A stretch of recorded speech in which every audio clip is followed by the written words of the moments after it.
Friends, welcome back to my channel. ನಾನು Bhavya. Friends, ಎಲ್ರಿಗೂ ಯುಗಾದಿ ಹಬ್ಬದ ಶುಭಾಶಯಗಳು. ಚಿನ್ನ happy Ugadi. Happy Ugadi. Sanjay happy Ugadi. Friends, ನಮ್ಮ ಇವಾಗ ಟೆಂಪಲ್ಗೆ ಹೋಗ್ತಿದ್ದೀವಿ. ಈವ್ನಿಂಗ್ ಟೆಂಪಲ್ಗೆ ಹೋಗ್ತಿದ್ದೀವಿ. ಬೆಳಗ್ಗೆ ಹೋಗೋದಕ್ಕಾಗಲಿಲ್ಲ. ನಮ್ಮ ಮನೆಯಲ್ಲಿ ಯುಗಾದಿ ಹಬ್ಬನ ನಾವು ಬೆಳಗ್ಗೆಯಿಂದ ಹೇಗೆಲ್ಲ ಸೆಲೆಬ್ರೇಟ್ ಮಾಡಿದ್ವಿ ಅನ್ನೋದನ್ನ ಕ್ಲಿಪ್ಪಿಂಗ್ಸ್ ಹಾಕ್ತೀನಿ. ಸೊ ವಿಡಿಯೋನ ಸ್ಕಿಪ್ ಮಾಡದೆ ಎಂಡ್ವರೆಗೂ ನೋಡಿ. ಹಾಗೆ ಇದೆ ಫಸ್ಟ್ ಟೈಮ್ ನನ್ನ ಚಾನಲ್ನ ವಾಚ್ ಮಾಡ್ತಿದ್ರೆ ಪ್ಲೀಸ್ ನನ್ನ ಚಾನಲ್ನ ಸಬ್ಸ್ಕ್ರೈಬ್ ಮಾಡ್ಕೊಳ್ಳಿ. ಹಾಗೆ ವಿಡಿಯೋ ಇಷ್ಟ ಆದರೆ ಮರೀದೆ ಲೈಕ್ ಮಾಡಿ. ಆದಷ್ಟು ನಿಮ್ಮ ಫ್ರೆಂಡ್ಸ್ ಆ್ಯಂಡ್ ಫ್ಯಾಮಿಲಿ ಜೊತೆ ವಿಡಿಯೋಸ್ನ ಶೇರ್ ಮಾಡಿ, ಓಕೆನಾ? ಹಾಗೆ ನಿಮ್ಮ ಮನೇಲಿ ಯುಗಾದಿ ಹಬ್ಬಕ್ಕೆ ಏನೆಲ್ಲ ರೆಸಿಪೀಸ್ ಮಾಡಿದ್ರಿ, ಅಡುಗೆ ಮಾಡಿದ್ರಿ ಅನ್ನೋದನ್ನ ಕಮೆಂಟಲ್ಲಿ ತಿಳಿಸಿ. ಓಕೆನಾ ಚಿನ್ನು? ಓಕೆ. ಎಲ್ಲಿಗೆ ಹೋಗ್ತಿದ್ದೀವಿ ನಾವು? ಇದಕ್ಕೆ ಹೋಗ್ತಿದ್ದೀವಿ, ಟೆಂಪಲ್. ಓಕೆ, ಇವಾಗ ನಾವು ಟೆಂಪಲ್ಗೆ ಹೋಗ್ತಾ ಇದ್ದೀವಿ. ನೀವು ಹೋಗಿ ಆ ಕ್ಲಿಪ್ಪಿಂಗ್ಸ್ ಎಲ್ಲ ನೋಡ್ಕೊಂಡು ಬನ್ನಿ. ಫ್ರೆಂಡ್ಸ್, ಇವತ್ತು ಯುಗಾದಿ ಹಬ್ಬ ಆಗಿರೋದ್ರಿಂದ ಸ್ವಲ್ಪ ಬೆಳಿಗ್ಗೆ ಬೇಗ ಎದ್ದು ಮನೆಯವರೆಲ್ಲ ಎಣ್ಣೆ ಸ್ನಾನ ಎಲ್ಲ ಮುಗಿಸಿ ಮನೆ ಬಾಗಿಲಿಗೆ ರಂಗೋಲಿ ಹಾಕಿ ಹಾಗೆ ತೋರಣ ಕೂಡ ಕಟ್ಟಿದ್ವಿ. ಅದರಲ್ಲೂ ಯುಗಾದಿ ಹಬ್ಬ ಅಂತ ಅಂದಮೇಲೆ ತೋರಣ ಇಲ್ಲ ಅಂದರೆ ಅದು ಲಕ್ಷಣ ಅನಿಸೋದೇ ಇಲ್ಲ, ಹಬ್ಬದ ಲಕ್ಷಣ. ಸೊ ಮಾವಿನ ಸೊಪ್ಪು, ಬೇವಿನ ಸೊಪ್ಪು ಎಲ್ಲನೂ ಹಾಕಿ ತೋರಣ ಕಟ್ಟಿದಂತೂ ಆಯಿತು. ಹಾಗೆ ಪೂಜೆಗೆ ಕೂತ್ಕೊಳ್ಳೋದಕ್ಕಿಂತ ಮುಂಚೆ ಒಂದು ಕಡೆ ಅನ್ನಕ್ಕೆ ಇಟ್ಟಿದ್ದೀನಿ. ಇವತ್ತು ಮಾವಿನಕಾಯಿ ಚಿತ್ರಾನ್ನ ಮಾಡಬೇಕಲ್ವಾ, ಅದಕ್ಕೆ. ಹಾಗೆ ಒಂದು ಕಡೆ ಕಡಲೆಬೇಳೆನ ಬೇಯೋದಕ್ಕಿಟ್ಟಿದ್ದೆ, ಒಬ್ಬಟ್ಟು ಮಾಡೋಣ ಅಂತ ಹೇಳಿ.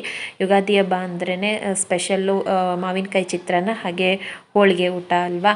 ಹಾಗೆ ನಾನು ಒಬ್ಬಟ್ಟಿನ ಕಾಳಿಗೆ ಹಾಗೆ ಮತ್ತು ಅನ್ನಕ್ಕೆ ಎರಡಕ್ಕೂ ವಿಷಲ್ ಹಾಕ್ಸ್ತಿಲ್ಲ, ಹಾಗೆಯೇ ಮಾಡ್ಕೊಳ್ತಿದ್ದೀನಿ. ಹಾಗೆ ಮಾಡಿದ್ರೇ ಚೆನ್ನಾಗಿರುತ್ತೆ, ಇಲ್ಲಾಂದರೆ ಒಬ್ಬಟ್ಟಿನ ಕಾಳೆಲ್ಲ ಬೆಂದೋಗ್ಬಿಡುತ್ತೆ ಅಂತ ಹೇಳಿ.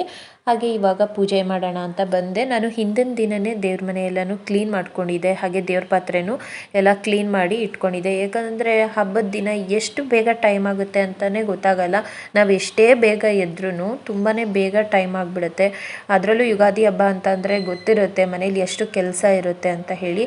ಎಣ್ಣೆ ಸ್ನಾನ ಎಲ್ಲ ಮಾಡಬೇಕಾಗಿರೋದ್ರಿಂದ ಎಷ್ಟು ಬೇಗ ಟೈಮ್ ಆಗುತ್ತೆ ಅನ್ನೋದೇ ಗೊತ್ತಾಗಲ್ಲ. ಸೊ ಬೆಳಗ್ಗೆ ಎದ್ದು ಎಣ್ಣೆ ಸ್ನಾನ ಎಲ್ಲ ಮಾಡ್ಕೊಂಡು ಬಂದು ರಂಗೋಲಿ ಹಾಕಿ ತೋರಣ ಎಲ್ಲ ಕಟ್ಟಿ ಅದನ್ನೆಲ್ಲ ಮಾಡೋಷ್ಟರಲ್ಲೇ ಟೈಮ್ ಆಗಿಬಿಡ್ತು.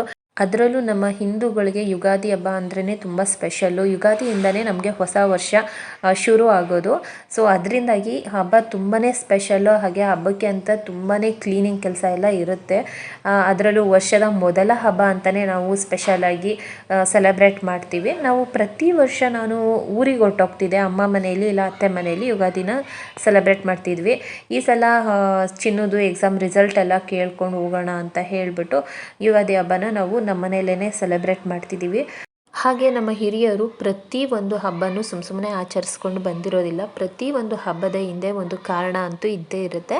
ಅದರಲ್ಲೂ ನಮ್ಮ ಹಿಂದೂಗಳಿಗೆ ಯುಗಾದಿ ಹಬ್ಬ ತುಂಬಾ ಸ್ಪೆಷಲ್. ವರ್ಷದ ಮೊದಲ ಹಬ್ಬ, ವರ್ಷದ ಮೊದಲ ಆಚರಣೆ ಹೇಗಿರಬೇಕು ಅನ್ನೋದನ್ನು ಎಷ್ಟು ಚೆನ್ನಾಗಿ ತಿಳಿಸ್ಕೊಟ್ಟಿದ್ದಾರೆ. ಅದರಲ್ಲೂ ಹೊಸ ವರ್ಷದ ಮೊದಲ ಹಬ್ಬದಲ್ಲಿ ನಾವು ಸಿಹಿ ಕಹಿ ಎರಡನ್ನೂ ತಿಂತ ನಮ್ಮ ಹಬ್ಬನ ನಾವು ಶುರು ಮಾಡ್ತೀವಿ. ಈ ಸಿಹಿ ಕಹಿ ಯಾಕೆ ತಿಂತೀವಿ ಅಂತ ಅನ್ನೋದಾದರೆ ಅದರಿಂದನೂ ಒಂದು ಕಾರಣ ಇದೆ. ನಮ್ಮ ಜೀವನದಲ್ಲಿ ಈ ಕಷ್ಟ ಸುಖ ಅನ್ನೋದು ಒಂದೇ ನಾಣ್ಯದ ಎರಡು ಮುಖಗಳಿದ್ದಂತೆ. ನಮ್ಮ ಜೀವನದಲ್ಲಿ ಕಷ್ಟನೂ ಇರುತ್ತೆ, ಸುಖನೂ ಇರುತ್ತೆ. ಇದರಿಂದ ನಾವು ಏನು ತಿಳ್ಕೊಳ್ತೀವಪ್ಪ ಅಂತ ಅಂದರೆ, ಕಷ್ಟ ಬಂದಾಗ ಕುಗ್ದೇನೆ, ಸುಖ ಬಂದಾಗ ಹಿಗ್ದೇನೆ ಎರಡನ್ನೂ ಸಮಾನವಾಗಿ ತಗೊಳ್ಬೇಕು ಅಂತ, ಸರಿಸಮಾನವಾಗಿ ತಗೊಳ್ಬೇಕು. ಕಷ್ಟ ಸುಖ ಎರಡನ್ನು. ಕಷ್ಟ ಬಂದಾಗ ನಾವು ಯಾವುದೇ ಕಾರಣಕ್ಕೂ ಕುಗ್ಗಬಾರ್ದು, ಹಾಗೆ ಸುಖ ಬಂತು ಅಂತ ಹೇಳಿ ಹಿಗ್ಗಬಾರ್ದು. ಎರಡನ್ನೂ ಸಮಾನವಾಗಿ ತಗೊಳ್ತಾ ನಮ್ಮ ಜೀವನನ ನಡೆಸ್ಕೊಂಡು ಹೋಗಬೇಕು ಅನ್ನೋ ಒಂದು ಸಂದೇಶನ ಈ ಒಂದು ಹಬ್ಬ ಕೊಡುತ್ತೆ. ಹಾಗೆ ನಾನು ಕೂಡ ನನ್ನ ಮಗನಿಗೆ ಬೇವು ಬೆಲ್ಲ ತಿನ್ನಿಸ್ದೆ. ಅದರಲ್ಲೂ ನಾನು ಒಂದು ದೇವ್ರ ಹತ್ರ ನನ್ನ ಮಗನ ಬಾಳಲ್ಲಿ ಜಾಸ್ತಿ ಸಿಹಿನೇ ತುಂಬಿರಲಿ ಅಂತ ಕೇಳ್ಕೊಂಡೆ. ತಾಯಿ ಅಲ್ವಾ, ಪ್ರತಿಯೊಂದು ತಾಯಿನೂ ಹಾಗೆ ಕೇಳ್ಕೊಳ್ತಾರೆ. ಹಾಗೆ ಸಂಜೆಗೂ ಕೂಡ ಹೇಳ್ತಿದ್ದೆ, ನಮ್ಮಿಬ್ಬರು ಲೈಫಲ್ಲಿ ಸಿಹಿ ಕಹಿ ಅನ್ನೋದು ಎರಡು ಸಮಾನಾಗಿರಲಿ. ಕಷ್ಟ ಸುಖ ಏನೇ ಇದ್ದರೂ ಸುಖ ಬಂದಾಗ ಹಿಗ್ದೇನೆ, ಕಷ್ಟ ಬಂದಾಗ ಕುಗ್ದೇನೆ ಇಬ್ಬರು ಖುಷಿಯಾಗಿ ಬಾಳೋಣ ಅಂತ ಹೇಳ್ತಿದ್ದೆ. ಅವರು ಓಕೆ ಓಕೆ ಅಂತ ಹೇಳಿ ಬೆನ್ನನ್ನು ತಟ್ಟಿ ತಮಾಷೆ ಮಾಡ್ತಾಯಿದ್ರು. ನಮ್ಮ ಚಿನ್ನು ಇವತ್ತು ಹೊಸ ಬಟ್ಟೆ ಹಾಕೊಂಡು ನಿಂತಿದ್ದಾನೆ ಯುಗಾದಿ ಹಬ್ಬಕ್ಕೆ. ಹಾಯ್ ಮಾಡು ಚಿನ್ನು. ಸರಿಯಾಗಿ ರೈಟ್ ಹ್ಯಾಂಡಲ್ ಮಾಡು. ಎಲ್ಲರಿಗೂ ಹ್ಯಾಪಿ ಯುಗಾದಿ ಹೇಳು. ಯುಗಾದಿ. ಏನನ್ಸ್ತಿದೆ ಚಿನ್ನು ಹಬ್ಬ? ಬೇವು ಬೆಲ್ಲ ತಿಂದ? ಚೆನ್ನಾಗಿತ್ತಾ? ಯಾವುದು ಬೇವು ಇಷ್ಟ ಆಯ್ತಾ ಬೆಲ್ಲ ಇಷ್ಟ ಆಯ್ತಾ? ಯಾಕೆ? ಕಹಿ. ಪೂಜೆ ಎಲ್ಲ ಚೆನ್ನಾಗಾಯಿತು, ಬೇವು ಬೆಲ್ಲನೂ ತಿಂದಾಯಿತು. ಅದೆಲ್ಲ ಆದಮೇಲೆ ಒಂದು ಸ್ವಲ್ಪ ಫೋಟೋಸ್ ಎಲ್ಲ ತಗೊಳ್ಳೋದಿರುತ್ತೆ ಅಲ್ವಾ, ಹಬ್ಬ ಅಂತ ಹೇಳಿದ್ಮೇಲೆ ಫೋಟೋ ಎಲ್ಲ ತಗೊಂಡಾಯಿತು. ಇವಾಗ ಅನ್ನ ಕೂಡ ರೆಡಿ ಆಗಿತ್ತು. ಚಿತ್ರಾನ್ನ ಮಾಡಿಬಿಡೋಣ ಅಂತ ಹೇಳಿ, ಮಾವಿನಕಾಯಿ ಚಿತ್ರಾನ್ನ ಮಾಡೋಣ ಅಂತ ಹೇಳಿ ಬಂದೆ. ಅದಕ್ಕೆಲ್ಲ ರೆಡಿ ಮಾಡಿ ಇಟ್ಕೊಂಡಿದ್ದೆ. ಸೊ ಇವಾಗ ಬನ್ನಿ ಹೇಗೆ ಬೇಗ ಬೇಗ ಮಾಡಿಬಿಡೋಣ. ಸ್ವಲ್ಪ ಎಣ್ಣೆ ಬಿಸಿ ಆದಮೇಲೆ ಅದಕ್ಕೆ ಸಾಸಿವೆ, ಉದ್ದಿನಬೇಳೆ, ಕಡಲೆಬೇಳೆ ಹಾಗೆ ಕಡಲೆ ಬೀಜ ಇದನ್ನೆಲ್ಲ ಹಾಕಿ ಚೆನ್ನಾಗಿ ಫ್ರೈ ಮಾಡ್ಕೊಳ್ಬೇಕು. ನಾನು ಇದಕ್ಕೆ ಆನಿಯನ್ ಎಲ್ಲ ಹಾಕಿ ಮಾಡ್ತಿಲ್ಲ, ಕೆಲವರು ಹಾಕ್ತಾರೆ. ಅದು ನನಗೇನೋ ಒಂಥರ ಲೆಮನ್ ರೈಸ್ ಥರ ಆಗಿಬಿಡುತ್ತೆ ಅಂತ ಹೇಳಿ ಹೀಗೆ ಮಾಡ್ಕೊಳ್ತಿದ್ದೀನಿ. ಸ್ವಲ್ಪ ಹಸಿಮೆಣ್ಸಿನ್ಕಾಯಿ, ಸ್ವಲ್ಪ ಕರಿಬೇವನ್ನ ಹಾಕ್ತಿದ್ದೀನಿ, ಸ್ವಲ್ಪ ಅರಿಶಿಣ ಹಾಕ್ಕೊಂಡು ತುರಿದಿಟ್ಕೊಂಡಿರೋಂಥ ಮಾವಿನಕಾಯಿ ತುರಿನ ಹಾಕ್ಕೊಳ್ತಿದ್ದೀನಿ. ಹೀಗೆ ಮಾಡಿದ್ರೇ ತುಂಬ ಚೆನ್ನಾಗಿರುತ್ತೆ. ಈರುಳ್ಳಿ ಎಲ್ಲ ಹಾಕಿ ಮಾಡೋದ್ರಿಂದ ಟೇಸ್ಟ್ ಒಂಥರ ಬೇರೆ ಥರ ಅನಿಸ್ತಿರುತ್ತೆ. ಇವಾಗ ಮಾವಿನಕಾಯಿ ಎಲ್ಲ ಒಗ್ಗರಣೆ ಕೊಟ್ಕೊಂಡಾದಮೇಲೆ ರುಚಿಗೆ ತಕ್ಕಷ್ಟು ಉಪ್ಪು, ಲಾಸ್ಟಲ್ಲಿ ಸ್ವಲ್ಪ ಕೊತ್ತಂಬರಿ ಸೊಪ್ಪನ್ನ ಹಾಕಿ ಸ್ವಲ್ಪ ಚೆನ್ನಾಗಿ ಫ್ರೈ ಮಾಡ್ಕೊಳ್ಬೇಕು. ತುಂಬ ಅಂದರೆ ತುಂಬಾ ಚೆನ್ನಾಗಿರುತ್ತೆ. ಹಾಗೆ ಕಾಳು ಕೂಡ ಬೆಂದಿತ್ತಲ್ಲ, ಒಬ್ಬಟ್ಟಿನ ಕಾಳು, ಅದನ್ನೆಲ್ಲ ಸೋರಿಸ್ಕೊಳ್ಳೋಣ ಅಂತ ಹೇಳಿ, ಯಾಕಂದರೆ ಒಬ್ಬಟ್ಟಿನ ಕಟ್ಟಲ್ಲಿ ಸಾಂಬಾರು ಮಾಡ್ತೀವಲ್ವ, ಸೊ ಅದರಿಂದಾಗಿ ಕಾಳನ್ನ ಕಟ್ಟಿಂದ ಸಪ್ರೇಟ್ ಮಾಡ್ಕೊಳ್ತಿದೆ. ಹಾಗೆ ಈ ಕಡೆ ಚಿತ್ರಾನ್ನ ಕೂಡ ರೆಡಿ ಆಗ್ತಿತ್ತು. ಮಾವಿನಕಾಯಿ ಚಿತ್ರಾನ್ನಕ್ಕೆ ಆನಿಯನ್ ಹಾಕ್ತೇನೆ ಒಂದು ಸಲ ಮಾಡಿ ನೋಡಿ, ಟೇಸ್ಟ್ ಅಂತೂ ತುಂಬಾ ಚೆನ್ನಾಗಿರುತ್ತೆ. ಆನಿಯನ್ ಎಲ್ಲ ಹಾಕ್ಕೊಬಿಟ್ರೆ ಅದೊಂಥರ ಲೆಮನ್ ರೈಸ್ ರೀತಿ ಅನ್ನಿಸ್ತಿರುತ್ತೆ ಟೇಸ್ಟು, ಮ್ಯಾಂಗೋ ರೈಸ್ ಥರ ಅನಿಸೋದೇ ಇಲ್ಲ. ಮಾವಿನಕಾಯಿ ಚಿತ್ರಾನ್ನದ್ದು ಟೇಸ್ಟು ಪೂರ್ತಿ ಚೆನ್ನಾಗಿ ಗೊತ್ತಾಗಬೇಕು ಅಂದರೆ ಹಾಗೇ ಮಾಡಿ ನೋಡಿ.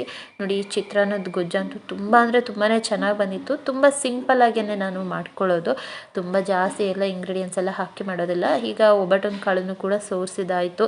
ಈಗ ಚಿತ್ರಾನ್ನಕ್ಕೂ ಕೂಡ ರೈಸ್ ಎಲ್ಲ ಮಿಕ್ಸ್ ಮಾಡಿದ್ದೀನಿ. ಫಸ್ಟು ತಿಂಡಿ ತಿಂದ್ಬಿಟ್ಟು ಆಮೇಲೆ ನಾನು ವ್ಲಾಗ್ನ ಕಂಟಿನ್ಯೂ ಮಾಡ್ತೀನಿ, ಓಕೆನಾ? ಸಂಜು ಹೆಂಗಿದೆ ಚಿನ್ನು? ಚೆನ್ನಾಗಿದ್ಯಾ? ಕರೆಕ್ಟಾಗಿದೆಯಾ ಟೇಸ್ಟು? ಸಂಜು ನ್ಯೂಸ್ ನೋಡ್ತಾ ಇದ್ರು, ಸೊ ಅದಕ್ಕೆ ನಾನು ವಾಯ್ಸ್ ಓವರ್ನೇ ಕೊಡೋಣ ಅನ್ನೋ ನ್ಯೂಸ್ದೇ ಸೌಂಡ್ ಕೇಳಿಸ್ತಿತ್ತು. ಸೊ ಇವಾಗ ತಿಂಡಿ ಎಲ್ಲ ತಿಂದ್ಬಿಟ್ಟು ಮಧ್ಯಾಹ್ನದ ಅಡುಗೆ ಮಾಡ್ಕೊಳ್ಳೋಣ ಅಂತ, ಇನ್ನು ಒಬ್ಬಟ್ಟಿನ ಸಾಂಬಾರೆಲ್ಲ ಮಾಡಬೇಕಲ್ಲ. ಅದರಲ್ಲೂ ನಮ್ಮಂಥ ಲೇಡೀಸ್ಗಂತೂ ಹಬ್ಬದ ದಿನ ಈ ಹಬ್ಬದ ಅಡುಗೆ ಮಾಡೋದ್ರಲ್ಲೇ ನಮ್ಮ ಅರ್ಧ ದಿನ ಕಿಚನಲ್ಲೇ ಕಳೆದೋಗುತ್ತೆ. ಸೊ ಕಾಳೆಲ್ಲ ಚೆನ್ನಾಗಿ ಸೋರಿತ್ತು. ಇವಾಗ ಒಬ್ಬಟ್ಟೊಂದು ಸಾಂಬಾರನ್ನ ಮಾಡಬೇಕು. ಸಾಂಬಾರೆಲ್ಲ ಮಾಡೋಣ ಅಂತ ರೆಡಿ ಮಾಡ್ಕೊಳ್ತಿದ್ದೆ. ಅಷ್ಟರಲ್ಲಿ ಸಂಜು ಬಂದುಬಿಟ್ಟು ತಿಂಡಿ ತಿಂದಿದ್ನಲ್ಲ, ಸ್ವಲ್ಪ ಟೀ ಮಾಡು ಅಂತ ಹೇಳಿದ್ರು. ಸೊ ಅದರಿಂದಾಗಿ ನನಗೂ ಟೀ ಕುಡಿಬೇಕು ಅಂತ ಅನಿಸ್ತಿತ್ತು. ಬೆಳಗ್ಗೆಯಿಂದನೂ ಅದು ಇದು ಕೆಲಸ ಮಾಡ್ತಾ ಒಂದು ಸ್ವಲ್ಪ ಸ್ಟ್ರೆಸ್ ಆದಂಗೆ ಆಗ್ತಿತ್ತು. ನಮ್ಗೆ ಏನೋ ಒಂಥರ ಟೀ ಕುಡಿದಾಗ ಏನೋ ಒಂಥರ ರಿಲೀಫ್ ಅಂತ ಅನಿಸುತ್ತೆ. ಸೊ ಒಂದು ಟೀ ಬ್ರೇಕ್ ತಗೊಳ್ಳೋಣ ಅಂತ ಹೇಳಿ ಇವಾಗ ಟೀ ತಗೊಳ್ತಿದ್ದೀನಿ. ಟೀ ಕುಡಿದ್ಬಿಟ್ಟು ಹಬ್ಬದ ಅಡುಗೆನ ಶುರು ಮಾಡ್ಕೊಳ್ಬೇಕು. ಸೊ ಇವಾಗ ಟೀ ಕುಡಿದು ಅದಾದಮೇಲೆ ಹಬ್ಬದ ಅಡುಗೆನ ಶುರು ಮಾಡ್ಕೊಳ್ತಿದ್ದೀನಿ. ಒಬ್ಬಟ್ಟನ್ನು ಸಾಂಬಾರು ಮಾಡೋಣ ಅಂತ ಹೇಳಿ ಒಂದು ಈರುಳ್ಳಿ ಹಾಗೆ ಒಂದು ಬೆಳ್ಳುಳ್ಳಿ ಎರಡನ್ನೂ ಈ ರೀತಿ ಸುಟ್ಕೊಳ್ತಿದ್ದೀನಿ. ನಮ್ಮ ಮಮ್ಮಿ ಹೀಗೆ ಮಾಡೋದು, ಇದೊಂಥರ ಡಿಫ್ರೆಂಟ್ ಟೇಸ್ಟ್ ಕೊಡುತ್ತೆ ಒಂದು ಈರುಳ್ಳಿ ಮತ್ತು ಬೆಳ್ಳುಳ್ಳಿನ ಸುಟ್ಕೊಂಡು ಹಾಕ್ಕೊಳ್ಳೋದ್ರಿಂದ.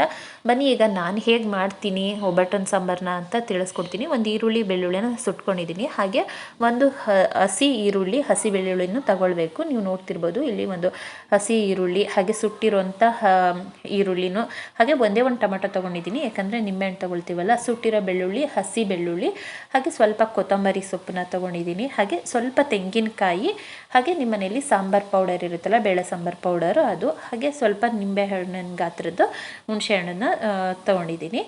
ಇವಾಗ ಇದಿಷ್ಟನ್ನು ನಾವು ರುಬ್ಕೊಳ್ಬೇಕು, ಮಸಾಲೆ ಮಾಡ್ಕೊಳ್ಬೇಕಲ್ವ. ಸೊ ಇದಿಷ್ಟನ್ನು ರುಬ್ಕೊಳ್ಳೋಣ. ಹಾಗೆ ಈರುಳ್ಳಿ ಬೆಳ್ಳುಳ್ಳಿನ ಸುಟ್ಕೊಂಡು ಮಾಡಿ, ತುಂಬ ಟೇಸ್ಟ್ ಡಿಫ್ರೆಂಟಾಗಿ ಚೆನ್ನಾಗಿರುತ್ತೆ. ಈಗ ಒಗ್ಗರಣೆಗೆ ಮಾಡ್ಕೊಳ್ಬೇಕು. ಮಸಾಲೆನ ರುಬ್ಕೊಂಡಿದ್ದೀನಿ. ಹಾಗೆ ಒಗ್ಗರಣೆಗೆ ಸ್ವಲ್ಪ ಕೊಕೊನಟ್ ಆಯಿಲ್ನ ಹಾಕ್ಕೊಂಡು, ಹಾಗೆ ಸ್ವಲ್ಪ ಸಾಸಿವೆ ಚಿಟಪಟ ಅಂತ ಸಿಡಿದ್ಮೇಲೆ ಸ್ವಲ್ಪ ಆನಿಯನ್ನ ಹಾಕಿ ಫ್ರೈ ಮಾಡ್ಕೊಳ್ಳೋಣ. ಈಗ ರುಬ್ಕೊಂಡಿರೋಂಥ ಮಸಾಲೆನ ಅದರಲ್ಲಿ ಮಿಕ್ಸ್ ಮಾಡಿ ಚೆನ್ನಾಗಿ ಫ್ರೈ ಮಾಡ್ಕೊಳ್ಬೇಕು. ನೋಡಿ ಮಸಾಲೆನ ಚೆನ್ನಾಗಿ ನಾನು ರುಬ್ಕೊಂಡು ಬಂದಿದ್ದೀನಿ. ಈಗ ಮಸಾಲೆ ಹಾಕ್ಕೊಂಡು ಎಷ್ಟು ಬೇಕೋ ಅಷ್ಟು ನೀರು ನೋಡಿ ಹಾಕ್ಕೊಂಡು, ರುಚಿಗೆ ತಕ್ಕಷ್ಟು ಉಪ್ಪು, ಹಾಗೆ ಹುಳಿ ಹುಣಸೆ ಹಣ್ಣಿನ ರಸನ ಕಲಸಿಟ್ಕೊಂಡಿರ್ತಾರಲ್ಲ ಅದನ್ನು ಹಾಕ್ಕೊಳ್ಬೇಕು. ಅದೆಷ್ಟನ್ನು ಹಾಕ್ಕೊಂಡು ನೀವು ಬೇಳೆ ಕಟ್ಟನ್ನು ಎತ್ತಿಟ್ಕೊಂಡಿರ್ತೀರಲ್ವ, ಕಡಲೆಬೇಳೆ ಬೇಯಿಸ್ಕೊಂಡಿರೋದು, ಅದನ್ನು ಸಹ ಆ ಕಟ್ಟನ್ನು ಸಹ ಈ ಸಾಂಬಾರಲ್ಲಿ ಸೇರಿಸಿ ನಾವು ಎಷ್ಟು ಬೇಕೋ ಅಷ್ಟು ನೀರನ್ನು ನೋಡಿ ಮಿಕ್ಸ್ ಮಾಡ್ಕೊಳ್ಬೇಕು. ಒಬ್ಬಟ್ಟಿನ ಸಾಂಬಾರು ತುಂಬ ಗಟ್ಟಿ ಇದ್ದರೆ ಅಷ್ಟು ಚೆನ್ನಾಗಿರಲ್ಲ, ಸ್ವಲ್ಪ ತೆಳ್ಳಗಿದ್ರೇ ಚೆನ್ನಾಗಿರುತ್ತೆ. ಲಾಸ್ಟಲ್ಲಿ ಸ್ವಲ್ಪ ಕರಿಬೇವನ್ನ ಹಾಕ್ಕೊಳ್ತಿದ್ದೀನಿ. ಒಬ್ಬಟ್ಟಿನ ಸಾಂಬಾರು ತುಂಬ ಘಮ ಅಂತ ಚೆನ್ನಾಗಿ ಬರಬೇಕು ಅಂದರೆ ಲಾಸ್ಟಲ್ಲಿ ಕರಿಬೇವನ್ನ ಹಾಕ್ಕೊಳ್ಳಿ. ನಾನು ಒಗ್ಗರಣೆಗೆ ಹಾಕ್ಕೊಂಡಿಲ್ಲ, ಲಾಸ್ಟಲ್ಲಿ ಹಾಕ್ಕೊಂಡ್ರೆ ಕರಿಬೇವದು ಫ್ಲೇವರ್ ತುಂಬ ಚೆನ್ನಾಗಿರುತ್ತೆ. ಹೀಗೆ ಸಾಂಬಾರು ಚೆನ್ನಾಗಿ ಕುದಿಯೋವರೆಗೂ ಕುದಿಸಿದ್ರೆ ಸಾಂಬಾರು ಕೂಡ ರೆಡಿ ಆಗುತ್ತೆ. ಹಾಗೆ ನಾನು ಸಾಂಬಾರು ಕೂಡ ರೆಡಿ ಆಯಿತು. ಈ ಕಡೆ ಕಾಳು ಗೊಜ್ಜು ಮಾಡ್ಕೊಳ್ತಿದ್ದೆ. ಕಾಳುಗೊಜ್ಜಿಗೆ ರಾತ್ರಿ ಕಡಲೆಕಾಳು ನೆನೆಸೋದು ಮರ್ತುಬಿಟ್ಟೆ, ಹಾಗೆ ಮರೆತು ಮಲಗಿಬಿಟ್ಟಿದೆ. ಸೊ ಅದರಿಂದಾಗಿ ಕಡಲೆಬೇಳೆನ ಹಾಕ್ಕೊಂಡು ಕಡಲೆಬೇಳೆ, ಆಲೂಗಡ್ಡೆ ಹಾಗೆ ಬದನೆಕಾಯಿನ ಹಾಕಿ ಗೊಜ್ಜು ಮಾಡ್ತಿದ್ದೀನಿ. ಗೊಜ್ಜಿನ ರೆಸಿಪಿನ ಇನ್ಯಾವಾಗಲಾದರೂ ನಾನು ಶೇರ್ ಮಾಡ್ತೀನಿ, ಯಾಕಂದರೆ ಅದ್ರ ಮಸಾಲೆದೆಲ್ಲ ನಾನು ಶೂಟ್ ಮಾಡ್ಕೊಳ್ಳೋದೇ ಮರ್ತುಬಿಟ್ಟೆ.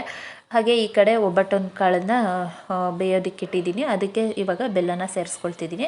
ನಾನು ರುಬ್ಬೋದಕ್ಕೆ ಹಾಕೊಳ್ಳಲ್ಲ, ನಾನು ಯಾವಾಗಲೂ ನಮ್ಮಮ್ಮ ಈಗಲೇ ಹೀಗೆ ಮಾಡೋದು. ಸೊ ಅದರಿಂದಾಗಿ ನಾನು ಕೂಡ ಹೀಗೆ ಮಾಡ್ಕೊಳ್ತಿದ್ದೀನಿ. ಕಾಳು ಬೆಂದಿರುತ್ತಲ್ಲ ಅದಕ್ಕೇ ಡೈರೆಕ್ಟಾಗಿ ನಾನು ಬೆಲ್ಲನ ಸೇರಿಸ್ಕೊಳ್ತಿದ್ದೀನಿ. ನಾನು ಒಂದು ಅರ್ಧ ಕೆ ಜಿಯಷ್ಟು ಒಬ್ಬಟ್ಟಿನ ಕಾಳನ್ನು ಹಾಕ್ಕೊಂಡಿದ್ದೆ. ಅದಕ್ಕೆ ಒಂದು ಅರ್ಧ ಕೆ ಜಿಗೆ 2 ಉಂಡೆ ಬೆಲ್ಲನ ನಾನು ಸೇರಿಸ್ಕೊಳ್ತಿದ್ದೀನಿ. ಸ್ವಲ್ಪ ಸ್ವೀಟ್ ಜಾಸ್ತಿ ಇದ್ರೇ ನಮ್ಮ ಮನೇಲಿ ಇಷ್ಟ ಆಗೋದು. ಹಾಗೆ ಬೆಳಿಗ್ಗೆನೇ ನಾನು ಕನಕನ ಕಲಸಿಟ್ಟಿದ್ದೆ ಒಬ್ಬಟ್ಟು ಮಾಡೋದಕ್ಕೆ. ಮೈದಾ ಹಿಟ್ಟಿನ ಕನಕನ ಬೆಳಗ್ಗೆನೇ ಕಲಸಿಟ್ಟಿದ್ದೆ. ನೋಡಿ ಈಗ ಚೆನ್ನಾಗಿ ಮೆಲ್ಟ್ ಆಗಿದೆ ಬೆಲ್ಲ ಎಲ್ಲ. ಇದಕ್ಕೆ ಒಂದು ತೆಂಗಿನಕಾಯಿನ ತುರಿದು ಪೌಡರ್ ರೀತಿ ಮಾಡಿಕೊಂಡು ಅದಕ್ಕೆ ಚೆನ್ನಾಗಿ ಮಿಕ್ಸ್ ಮಾಡಿಬಿಟ್ಟು ಫ್ಲೇಮ್ನ ಆಫ್ ಮಾಡ್ತೀವಿ. ಫ್ಲೇಮ್ನ ಆಫ್ ಮಾಡಿದ್ಮೇಲೆ ಅದು ಗಟ್ಟಿ ಬರುತ್ತೆ. ಅದಾದಮೇಲೆ ತಣ್ಣ ಕೂಲ್ ಆದಮೇಲೆ ನಾವು ರುಬ್ಕೊಳ್ಬೇಕು. ನಾವು ಬಿಸಿಲಿಟ್ಟಿದ್ರೆ ಅದು ಹಾಗೇ ಮೆಲ್ಟ್ ಆಗಿ ಹಾಗೇ ಇರುತ್ತೆ. ನಾವು ಆಫ್ ಮಾಡಿದ್ಮೇಲೆ ಅದು ಗಟ್ಟಿ ಆಗುತ್ತೆ. ಅದು ಕೂಲ್ ಆದಮೇಲೆ ನೋಡಿ ರುಬ್ಕೊಂಡು ಈ ರೀತಿ ಹೂರ್ಣನ ಉಂಡೆ ಕಟ್ಟಿ ಇಟ್ಕೊಂಡಿದ್ದೀನಿ. ಇವಾಗ ಸ್ವಲ್ಪ ಊಟಕ್ಕೆ ಎಷ್ಟು ಬೇಕೋ ಅಷ್ಟು ಒಬ್ಬಟ್ಟನ್ನ ಮಾಡ್ಕೊಳ್ತೀನಿ. ಅದಾದಮೇಲೆ ಸ್ವಲ್ಪ ಫ್ರೀ ಆದಮೇಲೆ ನಾನು ಒಬ್ಬಟ್ಟನ್ನ ಮಾಡ್ಕೊಳ್ತೀನಿ. ಇವಾಗ ಎಷ್ಟು ಬೇಕು ನಮಗೆ ಅಷ್ಟನ್ನ ರೆಡಿ ಮಾಡಿ ಇಟ್ಕೊಂಡಿದ್ದೀನಿ. ನಾನು ಒಂದು ಎಣ್ಣೆ ಕವರ್ನ ತೊಗೊಂಡು, ಮಾಮೂಲಿ ಎಣ್ಣೆದು ಪ್ಯಾಕೆಟ್ ಎಲ್ಲ ಬರುತ್ತಲ್ಲ ಆ ಪ್ಯಾಕೆಟ್ ಮೇಲೇ ಮಾಡ್ಕೊಳ್ತಿದ್ದೀನಿ. ಅದ್ರ ಮೇಲೆ ಸ್ವಲ್ಪ ಎಣ್ಣೆನ ಹಾಕ್ಕೊಂಡು ಫಸ್ಟ್ ಕನಕನ ಹಾಕ್ಕೊಂಡು ಹೂರಣ ಇಟ್ಟು ಮಾಡ್ಕೊಳ್ತಿದ್ದೀನಿ. ತುಂಬ ಈಸಿಯಾಗಿ ಲಟ್ಟಿಸ್ಕೊಳ್ಬೋದು. ಈ ರೀತಿ ನನಗೆ ತುಂಬಾ ಈಸಿ ಅನಿಸುತ್ತೆ. ಒಬ್ಬಟ್ಟು ಮಾಡೋದೆಲ್ಲ ತುಂಬ ಏನು ಕಷ್ಟ ಆ ಥರ ಏನೂ ಅನಿಸಲ್ಲ. ಅದ್ರ ಮೇಲೆ ಒಂದು ಕವರ್ನ ಹಾಕ್ಕೊಂಡು ನಾನೇನು ತಟ್ಟೋದಿಲ್ಲ, ಈ ರೀತಿ ಜಸ್ಟ್ ಸ್ಪ್ರೆಡ್ ಮಾಡ್ಕೊಳ್ತೀನಿ. ಎಷ್ಟು ದೊಡ್ಡದಾಗಬೇಕಾದ್ರೂ ಮಾಡ್ಕೊಳ್ಬೋದು, ಸ್ವಲ್ಪನೂ ಕಿತ್ತೋಗಲ್ಲ, ತುಂಬ ಚೆನ್ನಾಗಿ ಬರುತ್ತೆ, ತುಂಬ ಈಸಿನೂ ಕೂಡ. ಹಾಗೆ ಲಟ್ಟಿಸ್ತಾ ತಟ್ಟುತ್ತಾ ಕೂತ್ಕೊಂಡ್ರೆ ಬೆರಳು ಹಚ್ಚೆಲ್ಲ ಬೀಳುತ್ತೆ. ಈ ರೀತಿ ಮಾಡ್ಕೊಳ್ಳೋದ್ರಿಂದ ಆ ಥರ ಏನೂ ಅನಿಸಲ್ಲ. ತುಂಬ ಚೆನ್ನಾಗಿ ಬಂದಿತ್ತು ಒಬ್ಬಟ್ಟು ಕೂಡ. ತುಂಬ ಈಸಿಯಾಗಿ ಮಾಡ್ಕೊಳ್ಬೋದು. ಅವಾಗವಾಗ ಏನು ಮಾಡೋದಿಲ್ಲ ನಾನು, ಯಾವುದಾದ್ರೂ ಹಬ್ಬಗಳು ಇದ್ದಾಗ ಮಾತ್ರ ಮಾಡೋದು. ಯಾವಾಗಲೂ ಅಮ್ಮ ಮನೆಗೆ ಹೋಗ್ತಿದ್ರಿಂದ ಮಮ್ಮಿನೇ ಮಾಡ್ತಿದ್ರು ಅಲ್ಲಿ ಒಬ್ಬಟ್ಟೆಲ್ಲ. ಸೊ ಅದರಿಂದಾಗಿ ನಾನು ಯುಗಾದಿ ಹಬ್ಬಕ್ಕೆಲ್ಲ ಇಲ್ಲಿ ಮಾಡ್ತಿರ್ಲಿಲ್ವಲ್ಲ, ಅಲ್ಲೇ ತಿನ್ಕೊಳ್ತಿದ್ದೆ. ಸೊ ಈ ಸಲ ನಾನು ಯುಗಾದಿ ಇಲ್ಲಿ ಸೆಲೆಬ್ರೇಟ್ ಮಾಡ್ತಿರೋದ್ರಿಂದ ನಿಮಗೂ ಸಹ ತೋರಿಸ್ತಿದ್ದೀನಿ. ಈಗ ಹಬ್ಬದ ಅಡುಗೆ ಎಲ್ಲ ರೆಡಿ ಆಯಿತು. ಎಲ್ಲ ತುಂಬ ಚೆನ್ನಾಗಿ ಬಂದಿತ್ತು. ಒಬ್ಬಟ್ಟು ಕೂಡ ತುಂಬ ಚೆನ್ನಾಗಿ ಬಂದಿತ್ತು. ಹಾಗೆ ಕಾಳುಗೊಜ್ಜು ಕೂಡ ತುಂಬಾ ಚೆನ್ನಾಗಿ ಬಂದಿತ್ತು. ನಾನು ನೆಕ್ಸ್ಟ್ ಟೈಮ್ ಯಾವಾಗಲಾದರೂ ಆ ಕಾಳುಗೊಜ್ಜು ನಾನು ಹೇಗೆ ಮಾಡ್ತೀನಿ ಅನ್ನೋದನ್ನು ರೆಸಿಪಿನ ನೆಕ್ಸ್ಟ್ ಟೈಮ್ ಶೇರ್ ಮಾಡ್ತೀನಿ. ತುಂಬ ಚೆನ್ನಾಗಿರುತ್ತೆ. ಚಪಾತಿ, ರೋಟಿ ಇದಕ್ಕೆಲ್ಲ ಸ್ವಲ್ಪ ಕಾಳುಗೊಜ್ಜು ಜಾಸ್ತಿನೇ ಮಾಡಿದೆ.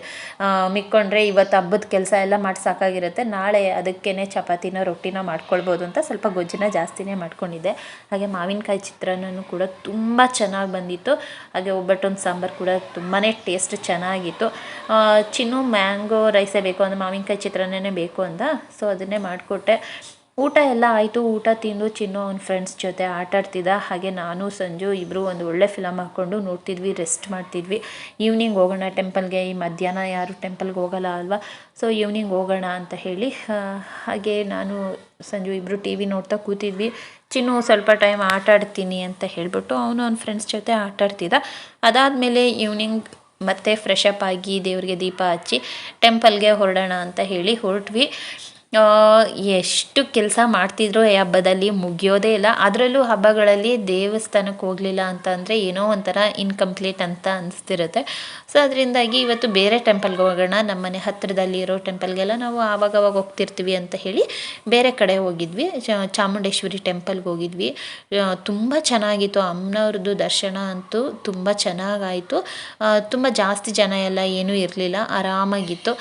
ತುಂಬ ಚೆನ್ನಾಗಿ ದರ್ಶನ ಆಯಿತು. ಅಲ್ಲೇ ಕೂತ್ಕೊಂಡು ತಾಯಿ ದರ್ಶನ ಮಾಡಿಕೊಂಡು ಆರಾಮಾಗಿ ಸ್ವಲ್ಪ ಅಲ್ಲೇ ಟೆಂಪಲ್ ಹತ್ರನೇ ಕೂತೀವಿ. ಏನೋ ಒಂಥರ ಟೆಂಪಲ್ಗೆ ಹೋದರೆ ನನಗೆ ಒಂಥರ ಮನಸ್ಸಿಗೆ ನೆಮ್ಮದಿ ಸಿಕ್ದಂಗೆ ಆಗುತ್ತೆ. ಸೊ ಅದರಿಂದಾಗಿ ಟೆಂಪಲಲ್ಲೇ ಸ್ವಲ್ಪ ಟೈಮ್ ಅಲ್ಲೇ ಕೂತಿದ್ದು. ಅದಾದಮೇಲೆ ಹೊರಟ್ವಿ. ಟೆಂಪಲ್ ಅಂತೂ ತುಂಬಾ ಚೆನ್ನಾಗಿತ್ತು, ತುಂಬ ಕಾಮಾಗಿತ್ತು, ಜಾಸ್ತಿ ಜನ ಇರಲಿಲ್ವಲ್ಲ, ಏನೋ ಒಂಥರ ಫುಲ್ಲು ಪ್ರಶಾಂತವಾಗಿತ್ತು ಅಂತ ಅನ್ನಿಸ್ತಿತ್ತು. ತುಂಬ ಚೆನ್ನಾಗಿತ್ತು. ಇವಾಗ ಮುಗಿಸ್ಕೊಂಡು ಮನೆಗೆ ಹೊರಟ್ವಿ. ಫ್ರೆಂಡ್ಸ್, ನೋಡಿದ್ರಲ್ಲ ನಮ್ಮನೇಲಿ ನಾವು ಯಾವ ರೀತಿ ಯುಗಾದಿ ಹಬ್ಬನ ಸೆಲೆಬ್ರೇಟ್ ಮಾಡಿದ್ವಿ ಅಂತ. ನಾವು ಈಗ ತಾನೇ ಟೆಂಪಲ್ ಇಂದ ಬಂದ್ವಿ. ಬೆಳಿಗ್ಗೆಯಿಂದನೂ ಸ್ಯಾರಿ ಹಾಕೊಂಡು ಫ್ರೆಂಡ್ಸ್ ತುಂಬಾನೇ ಸಾಕಾಗ್ಬಿಡ್ತು ಅಂತಾನೆ ಹೇಳ್ಬೋದು. ನಮ್ಮ ಮಮ್ಮಿಯವರೆಲ್ಲ ಡೈಲಿ ಅದ್ ಹೇಗೆ ಸ್ಯಾರಿ ಹಾಕೊಂಡು ಅಷ್ಟೊಂದ್ ಕೆಲಸ ಎಲ್ಲ ಮಾಡ್ತಾರೆ ಅಂತ ಅನ್ಸುತ್ತೆ. ನಿಜವಾಗ್ಲೂ ಸ್ಯಾರಿ ಹಾಕೊಂಡು ಕೆಲಸ ಎಲ್ಲ ಮಾಡೋದಕ್ಕೆ ಆಗಲ್ಲ, ನಮ್ಗೆಲ್ಲ ಡ್ರೆಸ್ಸೇ ಕಂಫರ್ಟ್ ಆಗಲ್ಲ ಅಂತ ಅನ್ಸುತ್ತೆ. ಇವತ್ತು ನೋಡೋಣ ಅಂತ ಅಂದ್ಬಿಟ್ಟು ಹಾಕೊಂಡೆ. ನಾನು ಮನೇಲಿ ಹಬ್ಬ ಎಲ್ಲ ಮಾಡ್ಬೇಕಾದ್ರೆ ಜಾಸ್ತಿ ಸ್ಯಾರಿ ಎಲ್ಲ ಹಾಕೊಳ್ಳಲ್ಲ, ಯಾವ್ದಾದ್ರು ಫಂಕ್ಷನ್ ಇದ್ದಾಗ ಮಾತ್ರ ನಾನು ಸ್ಯಾರಿ ಎಲ್ಲ ಹಾಕೊಳ್ಳೋದು. ಇವತ್ತು ಹಬ್ಬ ಅಂತ ಹೇಳಿ ಹಾಕೋಬಿಟ್ಟೆ. ನನ್ಗಂತೂ ಕಿಚನ್ ಅಲ್ಲಿ ಅಡಿಗೆ ಮಾಡ್ಬೇಕಾದ್ರೂ ಸಾಕಾಗ್ಬಿಡ್ತು ಇವತ್ತು. ನೆಕ್ಸ್ಟ್ ಟೈಮ್ ಇಂದ ನಾನು ಡ್ರೆಸ್ಸೇ ಹಾಕೊಬಿಡೋಣ ಅಂತ ಅನ್ಸ್ಬಿಟ್ಟಿದೆ. ಓಕೆ ಫ್ರೆಂಡ್ಸ್, ಹಾಗೆ ನಿಮ್ಮನೇಲೆಲ್ಲ ಹಬ್ಬಕ್ಕೆ ಏನ್ ಮಾಡಿದ್ರಿ ಅಂತ ಅನ್ನೋದನ್ನ ನನಗೆ ಕಮೆಂಟ್ ಅಲ್ಲಿ ತಿಳಿಸಿ. ಹಾಗೆ ಹೇಗೆಲ್ಲ ಸೆಲೆಬ್ರೇಟ್ ಮಾಡಿದ್ರಿ ಅನ್ನೋದನ್ನ ತಿಳಿಸಿ. ಓಕೆನಾ? ಓಕೆ ಫ್ರೆಂಡ್ಸ್, ಈ ಒಂದು ವಿಡಿಯೋನ ನಾನು ಇಲ್ಲಿಗೆ ಎಂಡ್ ಮಾಡ್ತೀನಿ. ಈ ವಿಡಿಯೋ ತುಂಬಾನೇ ಲೆಂತಿ ಆಗಿದೆ ಅಂತ ಅನ್ಕೊಳ್ತೀನಿ. ಸೊ ಇಲ್ಲಿಗೆ ಎಂಡ್ ಮಾಡ್ತಾ ಇದ್ದೀನಿ. ಇದೇ ಫಸ್ಟ್ ಟೈಮ್ ನನ್ನ ಚಾನಲ್ನ ನೀವೇನಾದ್ರೂ ವಾಚ್ ಮಾಡ್ತಿದ್ರೆ ಪ್ಲೀಸ್ ನನ್ನ ಚಾನಲ್ನ ಸಬ್ಸ್ಕ್ರೈಬ್ ಮಾಡ್ಕೊಂಡು ನನ್ನ ಚಾನಲ್ಗೆ ಸಪೋರ್ಟ್ ಮಾಡಿ. ಓಕೆನಾ? ಹಾಗೆ ವಿಡಿಯೋ ಇಷ್ಟ ಆದ್ರೆ ಮತ್ತೆ ಲೈಕ್ ಮಾಡಿ, ಆದಷ್ಟು ನಿಮ್ಮ ಫ್ರೆಂಡ್ಸ್ ಅಂಡ್ ಫ್ಯಾಮಿಲಿ ಜೊತೆ ವಿಡಿಯೋಸ್ ಶೇರ್ ಮಾಡಿ. ಸಿಗೋಣ ಮುಂದಿನ ವಿಡಿಯೋದಲ್ಲಿ. Until then take care, bye. Thank you for watching.